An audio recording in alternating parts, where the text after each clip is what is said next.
Okay, so hello friends, welcome to BISP Solutions. BISP Solutions is a tech company, provide technological solutions across the world. Now in this our today's bootcamp session, we are going to discuss on vendor risk management, assessment, vendor risk assessment using artificial neural network. Now what is this vendor risk assessment? Let me give you one scenario first, one daily life scenario, then we will relate that scenario with this today's topic. And why this NetSuite icon is appearing here? Because we are working on the data which is extracted from the NetSuite ERP, right? So that is why. So we are connecting machine learning concepts with business concepts. Okay, so let me give you one daily life example. Like for example, while making friends, we assess the person on different criteria. For example, I have 4 friends, right? One friend always comes to me, and whenever I call him for any type of help, right? This is one type of friend. Another friend who never comes on time, but he always supports me financially. Whenever I ask him for some fund, he helps me. Third category, I have one more friend whose father-in-law or whose relatives are on higher post in government. So all these 3 friends are useful for me, but bases are different criteria. On the basis of different criteria, these all 3 friends are useful for me and they are very important for me, right? So while making friends, or while making partners, we can say, instead of friends, while making partners or connecting or to prepare to increase the connectivity, we assess the person on different criteria. Same thing is here in business scenario. We are making so many vendors, right? Suppose in a business there is a builder, construction builder. Now he is having so many vendors, but there are different kinds of vendors. One vendor who gives the material on time, but very small amount. Second vendor who follows the RERA compliance, or we can say some government compliance, but he gives you the material on not on time, a little delayed, because due to all government procedures. Third vendor, he always gives you huge amount of material, but he rarely follows the government compliance, and the material is of substandard material. So there are different vendors required in a construction business, and based on different criteria, there is a risk also. For example, the vendor who gives you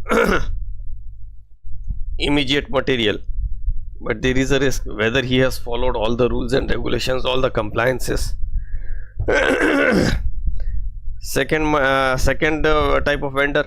So these are called the level of risk while working with third party. A vendor is a third party. He provides you the material, he supplies you the material, right? The builder who look after the projects and who builds the building, but the vendor who supplies the material, they are the third party, they provide you.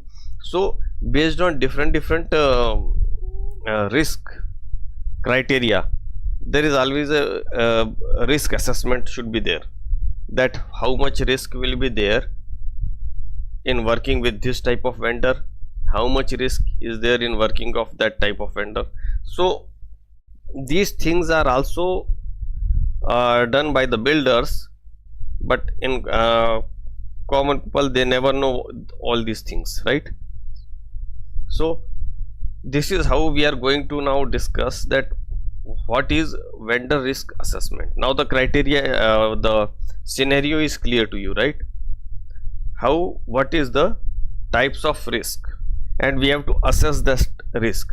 Now see here, vendor risk management is the process of identifying, assessing and mitigating the risk associated with engaging third party vendor or suppliers who provides goods or services to an organization. That is what I am talking about. That means it is the process of assessing that what type of risk is involved while working with this vendor and that vendor. Now there are different types of things that we need to see. Information monitoring, we have to monitor the information also, what type of information is being given, what type of information is being circulated. Multi-system integration. Multi-system integration means, for example, you are working with another third party, because in a building construction, the one vendor who provides you cement, one vendor who provides you the steel material which is used for construction, one vendor will provide you the marbles. So all these things are integrated. Enhanced visibility, you have to give the visibility also. Then preferred vendor list, you have to first select the what are the preferred vendor list. So these are all the things which are done by the businessman, right? And ordinary people, they don't know all these things. What is a vendor risk assessment process? Now see, selection. Initially screening to shortlist vendor with low risk levels. Now see, because nowadays there are so many rules and regulations, so we have to first select the vendors list first. Then onboarding, vetting vendors controls before allowing access. Yes, first you have to put the vendor controls before allowing access to your business. Third is monitoring, regularly checking performance contracts and compliances. See, monitoring means, suppose today government has declared one another rule, tomorrow government has passed any other rule, so you have to monitor the activities of government also. Fourth is termination, securing data protection when relationships ends. For example, a builder has decided not to work with this particular vendor, so at that time you have to secure the data protection also, because when a vendor gives you the goods and the materials, definitely he also has some information related to the building. For example, let's take an example. I am constructing a building, right? Now for whom I am constructing a building, that I don't need to disclose. For example, while ordering the cement, if I order the best quality cement, right, or very low quality cement, so for what purpose that building is being constructed, that should not be disclosed. That is called data protection, because if I disclose that I am constructing this building for business, government purpose, government building, right, government department, in that case that information can be spread by that vendor, and the vendor also knows that what is the structure of that building, right? So this is called data protection. For what purpose that building is being used, or the internal map or the internal architectural documents, they should not be disclosed. That is called data security. Incident response. Now determining breach impacts and developing mitigation plans. Same thing, incident response, determining breach, what type of data breach or what type of security breach is done. For example, I am a builder and I am building constructing a building for school purpose. Now suppose that type if the internal architecture of that building is leaked or is given to some other people, that should not happen, because in future if the internal structure, internal map is given to that any wrong people, so it might create problem in future, right? That is why you might have heard that whenever a building is hijacked, or the hostages are kept in that building, army and military, they first check the internal architecture of that building from where they can enter securely. So this type of, because that is why always whatever the building is constructed, the internal architectural design is never shared with anyone. Okay, so now the idea is clear to you that exactly what we are doing and why we are doing today. The vendor assessment, vendor risk assessment, what type of risk is involved while working with vendors, what information should be given to the vendors, what information should not be given to the vendors, why we are purchasing that material from that vendor, because a vendor can provide you different category material: standard material steel, standard steel, substandard steel, very low quality steel, right? And suppose if the information is leaked that you are constructing that building for a school purpose, then he might misuse that information. So all these things that are assessed, but how you will assess that which vendor is correct? Based on his past performance, that's it.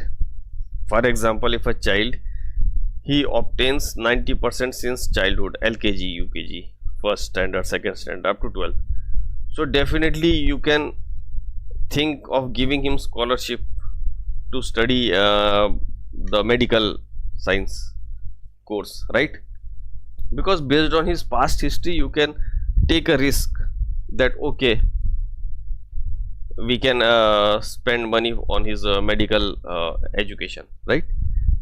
So this is called risk assessment. What type of risk will be there or will not be there while working with that particular person, that's it.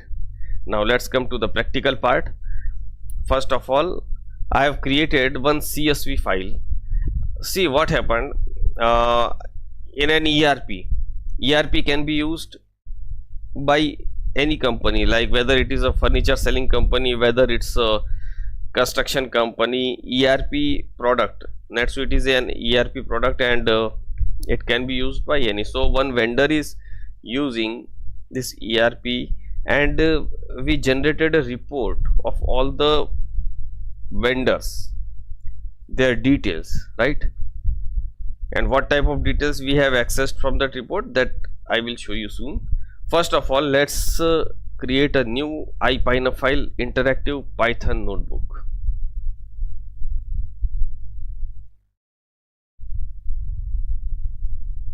Now let's see this. First of all, what we need to do, see, we are working on IT, right? So first of all, we need to pull all the necessary libraries. These are the libraries which will be used because we are working on machine learning concepts, right? So machine learning learns the historical data with the help of some tools. So those tools are imported. The Pandas library is a very well known and famous library. Torch is a module, and inside that neural network is the function which is used. Optimization, train, test, split, standard scalar, etc. All this PyPlot, PLT for plotting the data, right? So we need to first import all the libraries. After that, what we need to do, we need to import that Excel sheet also, that CSV file. Okay, so all the libraries are imported. Okay, now we are going to read this. Now see here, total 1000 rows, financial health. Now see, what is the financial health of that vendor? We have eliminated, we have removed all the vendor IDs. First, we have not used a vendor name and IDs. Compliance scores. Compliance scores means compliance means the rules which are set by the government. In India, there is the RERA compliances. If you talk about India, there is a RERA compliances which is to be followed by all the builders. Okay. Now, here compliance score, how much a vendor can, how much a vendor follows the RERA compliances or the compliances, government compliances. Past incidents is also given the score here, right? Past incidents means, for example, many times the vendor face the police cases also. So past incidents, based on these past incidents, what happens, many times the pools collapse. So all these things are called past incidents. And the delivery reliability, how a vendor delivers you, in how much time a vendor delivers you the material. And the final is risk score. This is the risk score. For example, if you see here, this vendor has 6 incidences past. Compliance score 43.43 means he follows the rules 50% only, not all the rules he follows. Financial health 56, that means it's a big risk. 0.83 means it's a big risk, and 0.45 means 50% risk, very low risk. Now see here, past incidents happens only 2. Now what type of incidents, that we don't know, but it is counted, right? Then 68 is the compliance score, that means he follows maximum government rules, and financial health is very good, so risk is also very less. Okay, so this is how it is calculated. Now we are having the table, and let's check it out. Okay, now see here. Now see, target is risk score, feature means whatever, actually it is the same as independent variable and dependent variable. Independent variables are those which are already existing, that means features means they are called features. Features means financial health, compliance score is past incidents, delivery reliability, and risk score is taken into the target, that means that is what we are going to extract, right? We are going to calculate. Now what's next? Here you see the split data, and first of all we need to split the data into both. Now see, x equal to df features values, y equal to df target values, reshape. Reshape means, see, reshape means whenever we work, we distribute the data into -1 to 1, so that it will be easy to work with, right? For example, if let me show you, now look at this risk management. Okay, this data is divided into -1 to 1, already it is between -1 to 1, right? So normally what happens, suppose for example in a school or in a 12% or metric student, whatever the books are available given by government, but for exam purpose we create our own notes which are elaborated, right? So we use those notes, not direct that book. We read the books, we prepare our notes in a good form, in an elaborated manner, and then that answers we write in the exams. Same thing is here, we convert them into, reshape into -1 to 1, and then machine will learn it, machine will work on it, and then we reverse transform it. Okay, now see here, now again normalize feature. Now see here, x, look at this, we have normalized the data. As just now I have given you one example, that whatever the books from the shop we buy, directly we don't write the same language which is written in the book in the same exam. We just prepare our notes, and then that notes are written in the paper. Same thing is here, scalar dot fit transform x, this complete data is converted into -1 to 1. Okay, after that let's check out here what next. Train test split.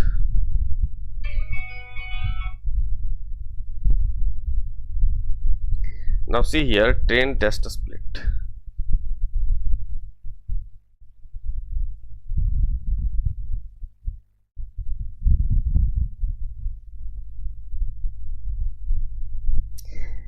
Here we have taken the train test split function, right?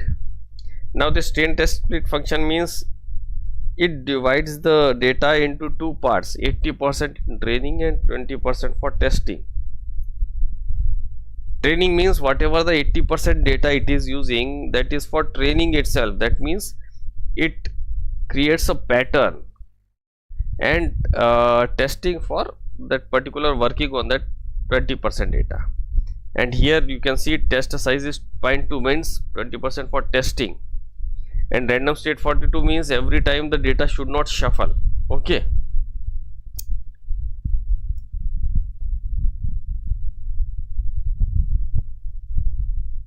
Now see here, convert the data into tensor. Now see, x train, x y train, x test, y test, same tensor. Why tensor? Because the machine understands the language of tensor, not this direct data frame. No, the machine understands the language of tensors only. Okay. Now create the data loader and data sets. Now see here what happens.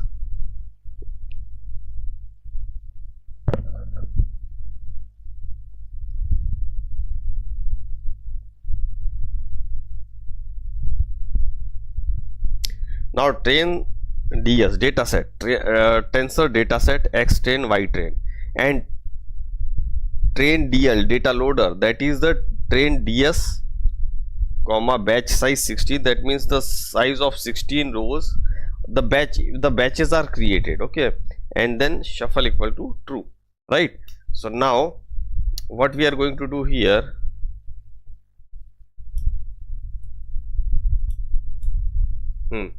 look at this. Now model definition.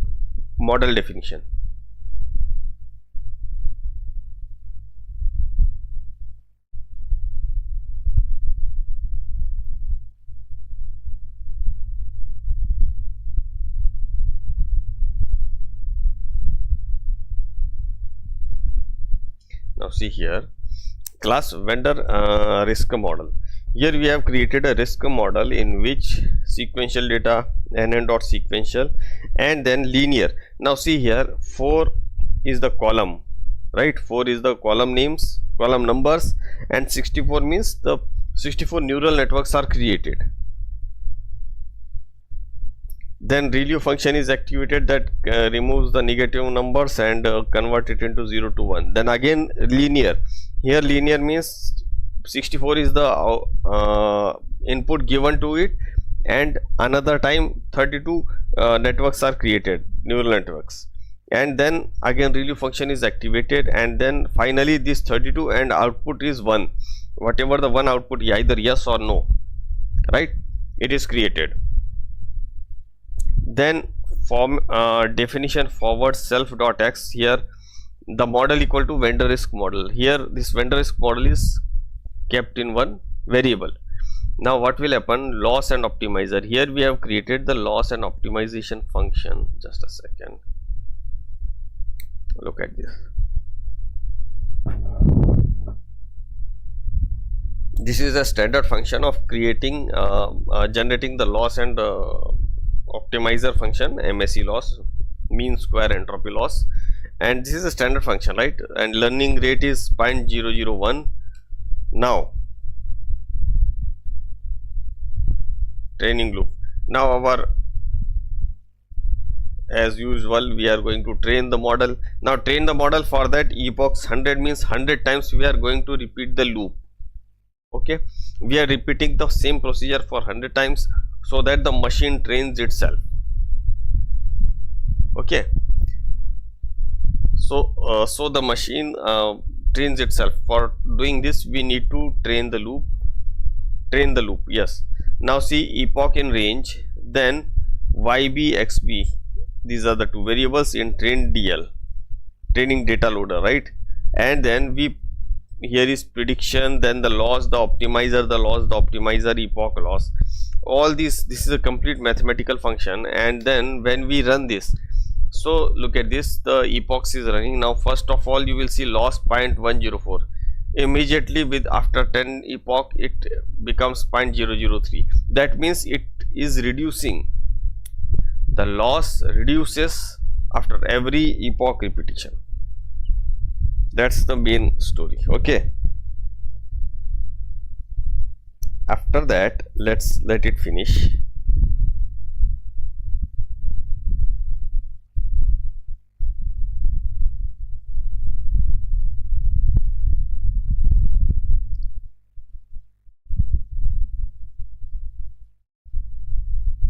Now we are plotting the loss here. Look at this. We are not plotting the prediction, we are plotting the loss here. Look at this. MSE loss after every epoch, MSE loss reduces. Look at this, right?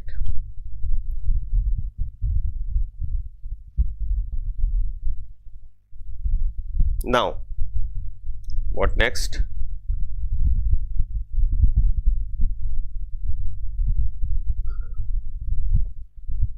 Look at this model evaluation. Torch.no grade. No grade means we are not again going backward again and again. Back propagation we are not going, right? So now we are going to evaluate our model. Okay. Now after this, what we are going to do? We are going to plot the actual risk, prediction risk, and actual versus prediction. Now see here, the actual risk.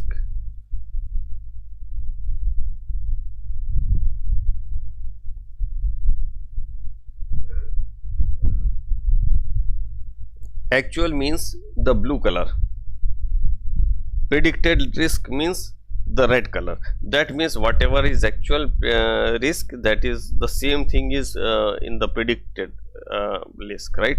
The machine has also predicted the same risk, right? Now what we are going to do here, let me show you that also.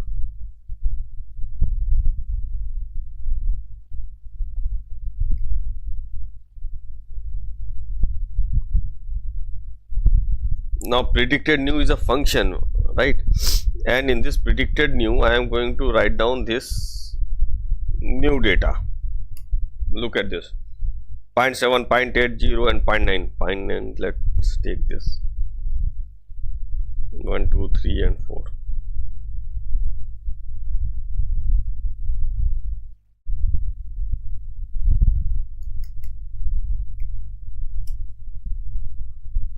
Now see here, 0.27 means minimum risk. Now let's see this. Financial health 70%, compliance score 80%, that means 80% it is following. Past incidents none, and delivery reliability is 0.9, that means very soon it will.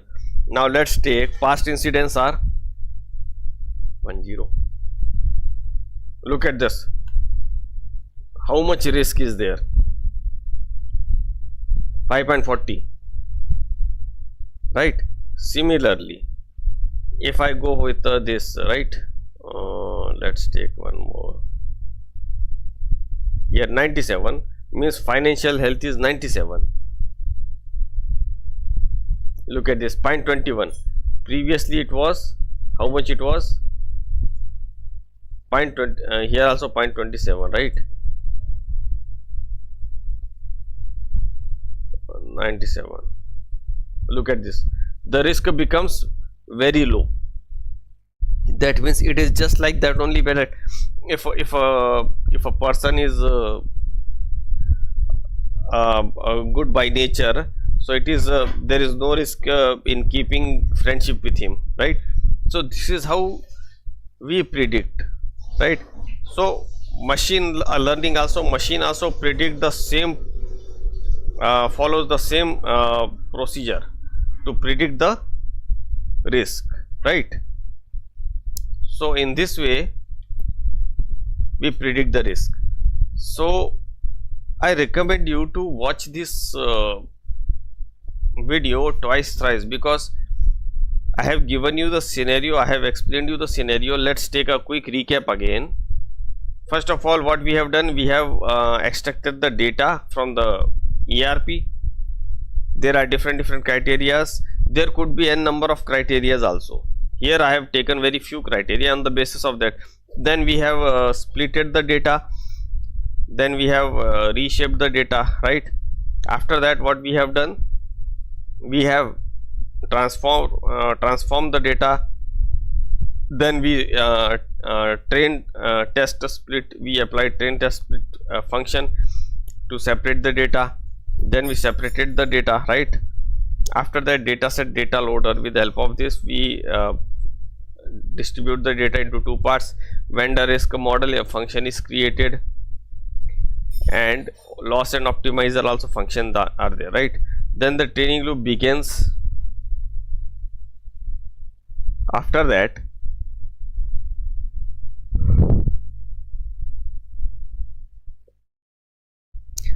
we plot the data, not data, plot the loss, how much loss is there, and the loss is very minimum. Then evaluation of model we do. After that, we predict the data like this, and when we see that okay, whatever the actual and whatever the predicted are both are same, then why not predict the data or assess the data on our live data? So we have created one new function, predict a new, and here we provided vendor data, that is the vendor data. Here the new vendor data is 97. We have given different things, right? Compliance scores, that is 97, and the financial health, that is the 97, compliance score 0.8, all these things given, and then we saw after changing the digits what happens, right? So based on that, the artificial neural network, it creates the neurals, and then it processes them, right? And here the predicted risk score is 0.21. So guys, this is how we extracted, and 0.21 means very low risk in working with this vendor. So guys, I recommend you to watch this video again, twice, thrice. It's a very important video, and if anything is not clear to you, you can put it into the comment box. I will be happy to help you there, right? And today we are concluding here only. Tomorrow we will learn something new, right? Okay guys, thank you. Thanks for watching the webinar, attending the bootcamp session. Thank you.